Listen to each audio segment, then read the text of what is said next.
There are 5 things that I am working on at the moment to become a better me and to live a more fulfilling life. If you are also looking to live a more fulfilling life, then that is what this channel is all about. So please stick around for some more videos. No one is perfect and perfection is not the goal, but being a better person and living a more fulfilled and happy life is a continuous goal for me. So I think that locating areas of your life where you feel that you could do better so that you can show up as a better person for yourself and then for the people around you as well is a great exercise to do and just a great goal to always be working on. I'd love to know what parts of your life that you are currently working on at the moment. Please let us know in the comments below.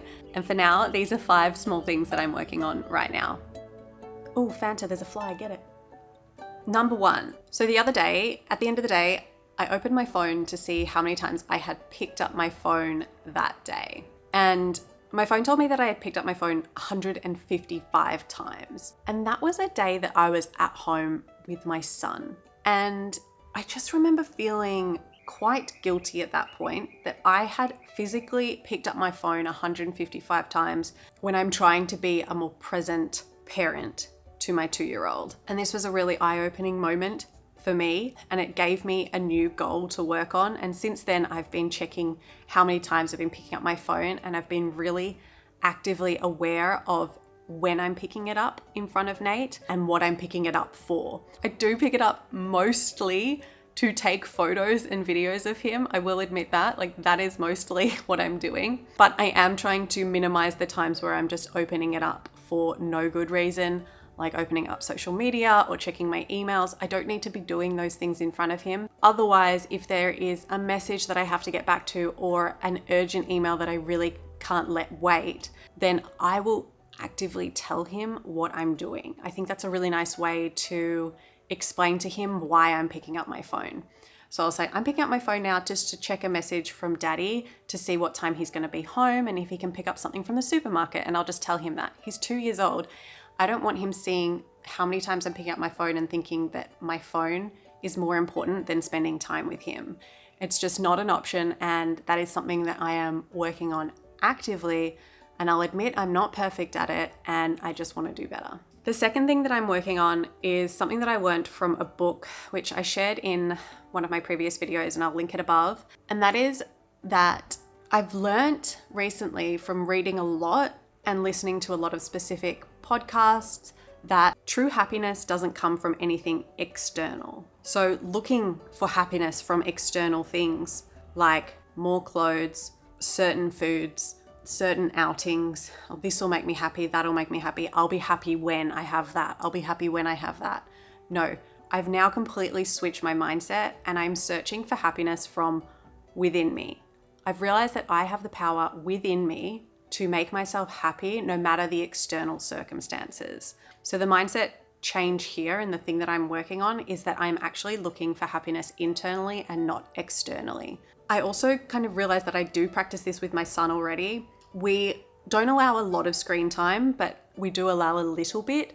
But a very strict rule of ours is that we never use screens to fix a problem within him when he has an emotion. So if he's feeling sad or upset or something like that, we don't want to use screens to fix that emotion. And that's kind of like the same for me. I'm trying to work on shifting my emotions internally, addressing my emotions and letting go of my emotions and my thoughts and my fears from the inside as opposed to fixing it with things from the outside. Okay, so number 3. So I watched this video the other day from Peter Cook called 5 Easy Dutch Habits for a Healthier and Happier Life. And at the 10-minute mark, he spoke about not putting so much importance on your achievements. Yes, work and your academics are important, but this is the key part. It doesn't define your self-worth. And as someone who was never the smartest at school, did always feel that there was something kind of wrong with me. I wasn't deserving of things and that I had to go out and work hard and achieve things to feel worthy. So right now I am working on trying to not put my self-worth on my achievements. I have another YouTube channel about slow fashion and personal style, and that channel has over 100,000 subscribers, but it's been very up and down over the years. And I often noticed that when my channel was doing really good, I felt good about myself. And when my channel was doing really bad, I didn't feel good about myself. And that's literally me putting my self-worth on my achievements, on how good my channel is going. And I made an oath to myself when I started this channel that I'm just not going to worry about the numbers. I'm just going to produce content that I feel really passionate about, and that's it. And it's actually been really interesting because I'm actually so relaxed in creating this content, and I feel really content. Like I can sit and talk to the camera for hours because I'm so passionate about what I'm talking about. And I don't care whether it does good or not because I am happy. And I know that my self-worth isn't whether I take this channel to 100,000 subscribers as well. What's more important to me is that I'm a kind person, I am a helpful person, and that I'm just trying to do better for myself and my family. I can feel worthy and have a rich life internally.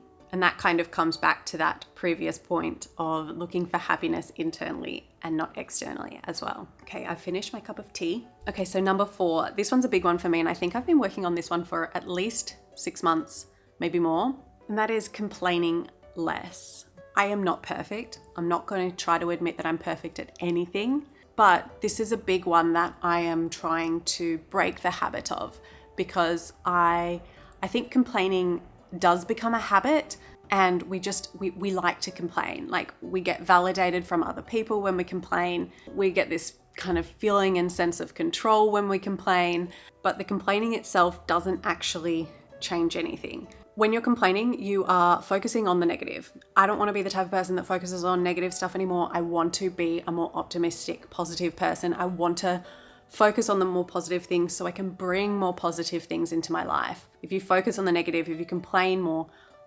bad things are going to happen. Like, you're just going to manifest more bad things. So the thing about complaining is that when you do complain about something, the complaint itself is not fixing anything. Like, nothing changes. That annoying thing that happened, whatever you're complaining about, still happened. But now you're just complaining about it, and now you're just making yourself more upset. It's like you're adding fuel to the fire. I spoke about a book last week written by Michael Singer, and he gives great, just boring everyday examples, like when you're stuck in traffic or someone cuts you off on the road when you're driving and you're just there like react and you're like, oh, idiot, like, oh, where's this traffic going? Like, I've been here for ages, blah, complaining. Okay, cool. You've complained now, and now what? That the traffic's still there. The person still cut you off and they've gone now and they can't hear you. Like, it does nothing. All it does is upsets you more. Now, I'm not suggesting to not talk about your problems, because I think it's really important to talk about your problems and open up and vocalize when things aren't going well. I'm not telling you to put a mask over your problems. I'm not telling you to suppress your emotions. Definitely not. But complaining about like the little things that don't really matter, I think is a really nice thing to get away from. I think since I've started working on complaining less as well, I've just felt a lot happier as well, because I'm not focused so much on complaining about all the annoying things that are happening. And in terms of dealing with those annoying things that are happening, there are certain things that I'm doing. The main technique I'm going to actually talk about in the next point. So that takes us seamlessly into number 5. Number 5, the 5th thing and the last thing that I am doing to become a better me is acknowledging my thoughts. So when we have a thought, we have an emotion that comes along with that thought. And there are many things that we can do with that emotion, but picture one end of the spectrum, this end of the spectrum, we can suppress that emotion. We can just push it away, pretend that we're not feeling it, and bury that emotion. On the other end of the spectrum over here, we can ruminate on that thought and that emotion, and we can think about it for minutes, hours, days, weeks, years. We can overthink it. So there's 2 ends of the spectrum. We're ruminating on this end, and on the other end, we're suppressing. Both of those 2 things are really bad things to do with our emotions. It causes problems for us, and I won't go into that, but I talk about that in a different video, which I will link above. What I'm trying to do to become better me, and what many people teach, is meeting in the middle and acknowledging my thoughts, acknowledging my emotions, and then letting them go and letting them dissolve. It is a healthier way of dealing with your emotions, and it doesn't mean your problems are gone. It doesn't mean you're just acting positive and thinking positive thoughts. It's not toxic positivity. It is just not letting that emotion fester inside you and create problems. You are letting that emotion dissolve, and then you have a more level head to deal with the challenges in front of you. I hope that makes sense. So I talk about this a little bit in this video, which is linked on the screen now, which I highly recommend. It's a book that has changed my life, and I talk about this technique of noticing your thoughts and then letting them go. And today I'm grateful for the cooler weather in Sydney today, because it's been so hot this summer. So the cooler weather has been very welcoming. Love to know, what are you grateful for? Thank you for watching. Bye.